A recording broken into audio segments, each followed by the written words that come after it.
Do Trump supporters prove the prison experiment? This is where they took a group of college students and had half of them be prisoners and half of them guards in an actual prison. And the guards basically turned into pseudo-fascists within a few days. Is this being played out now right in front of us? Check it out. Leave your comments, ding the bell, share it with your friends, and subscribe to our channel. Federal Way, Washington. Hey, Dave, what's up? Hey, Tom, not too much. Hey, I oppose Trump supporters politically so much. I'm almost reluctant to tell them this, but I could really help them if they would listen, because I kind of went through the same thing in my career when George Bush was president. You're talking about the 25 years you served in military intelligence? Yes, and it was during Bush's second term my career really plummeted downhill. But luckily I had enough time in I could retire. Okay, But anyways, that's another thing. Yeah, I know you're familiar with the Stanford Prison experiment, right? And yeah, but you might want to recap it in a sentence or two for our listeners. Yeah. Are you talking about the Milgram experiment, the progressive shocks? Stanley Milgram? No, I'm talking about. No. I'm talking about Phil Zimbardo, and where he argued that fascism just happens if the environment is right. If the environment is correct, people will tend to go towards what we call fascism or authoritarianism. Right. And it requires a healthy dose of fear and poor economic circumstances. Yes. Long story short, Trump voters would be the prison guards, okay, and they would prefer a firm hand, okay, and to make for survival reasons, right? Now, having said that, I listened to a lot of right-wing radio. Now, I heard a guy on, I'm not going to say the show, but he was this climate science denier and a Trump supporter, okay? He said he was a scientist. Now, I kind of think he just had a college education in chemistry. I don't think he was an actual scientist. But anyways, he was going through the typical talking points, right-wing talking points, right? And he was doing a great job, really, you know? But then it got to a caller called in about Greta Thunberg, right?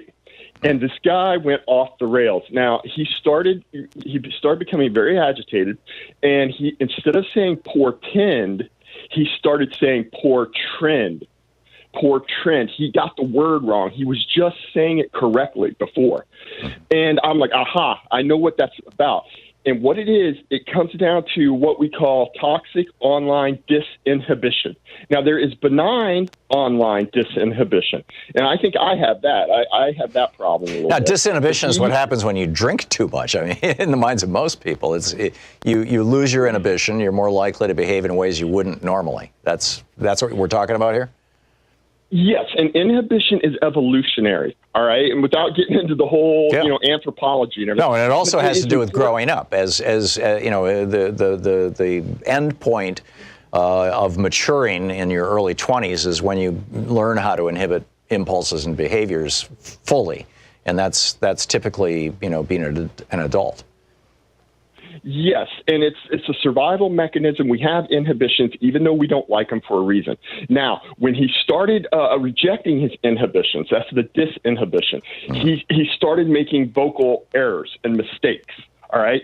Now, I was thinking about this, and it's really because Greta Thunberg, what is it about her that agitates Trump and Trump supporters so much?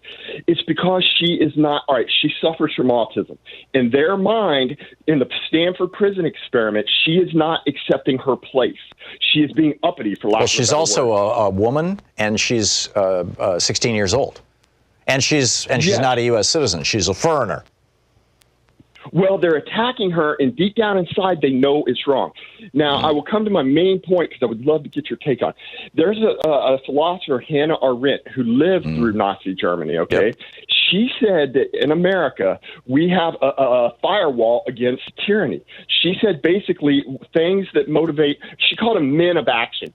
We have people that will act on things that other people around the world won't act on, like these concepts of individual liberty and everything. Well, the Trump supporters would be more inclined to take action. Right now, they're acting on an authoritarian impulse.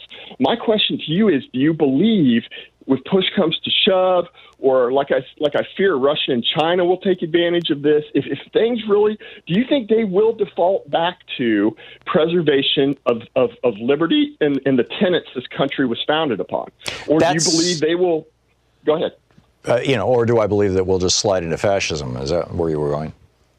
Yeah, or will they just say, to heck with it, all my action, I'm going to go towards authoritarianism. Yeah, I'm going to put towards authoritarianism. That's going to be the big question. And, you know, I keep reminding people, in 1933, the Great Depression hit the United States and Germany equally hard. Germany maybe even a little harder, you know, because they had lost World War I and they had reparations under the Treaty of Versailles. But basically, you know, we were both being hurt economically. We had FDR, they had Adolf Hitler. And, you know, we all know you know how that worked out, right? It was hitting Italy, too, and they had Mussolini. And I think that leadership matters. I think that circumstances matter. I think context matters. And I think that is probably the strongest argument for doing absolutely everything we can to make sure that no matter who the Democratic nominee is, that person defeats Donald Trump in 2016. And no matter who the Democrats may be running in congressional and senatorial races at both the federal and state level, that we do everything we can to get them elected, because the Democratic Party at least has not gone insane like the Republican Party has. Dave, thanks for the call.